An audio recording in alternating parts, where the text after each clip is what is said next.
ಪ್ರತಿಯೊಂದು ಮಾತು ಕಲಿತ ಜಾಗ, ಪ್ರತಿ ಹೆಜ್ಜೆ ಗುರುತು ಅರಿತ ಜಾಗ, ಕನಸುಗಳ ಜೊತೆಗೆ ನಡೆದ ಜಾಗ, ಸ್ನೇಹಿತರ ಪ್ರೀತಿ ಪಡೆದ ಜಾಗ.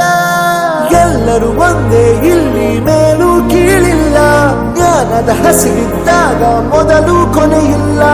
ಮನೆಯೇ ಮೊದಲ ಶಾಲೆ, ತಾಯಿನೇ ಗುರುವು, ತಾಯಿಗೂ ಪಾಠ ಹೇಳಿದ ಗುರುವೇ ಅರಿವು.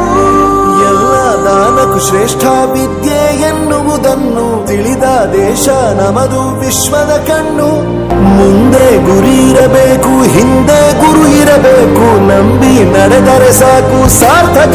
ಬೆರೆಯೋದು ಹೇಗೆ ಕಂಡಿದ್ದಿಲ್ಲಿ, ಜೊತೆಯಾಗಿ ಹಂಚಿ ತಿಂದಿದ್ದಿಲ್ಲಿ, ಹಿರಿಯರಿಗೆ ತಲೆಬಾಗಿ ನಿಂತಿದ್ದಿಲ್ಲಿ, ಬದುಕುವ ರೀತಿ ಕಲಿತಿದ್ದಿಲ್ಲಿ. ಶಿಕ್ಷಣ ಶಿಕ್ಷೆ ಅಲ್ಲ, ನಮ ಕಾಯುವ ರಕ್ಷೆ, ಪುಸ್ತಕ ಹಿಡಿದ ಕೈ ಸರಿದಾರಿಯ ನಕ್ಷೆ.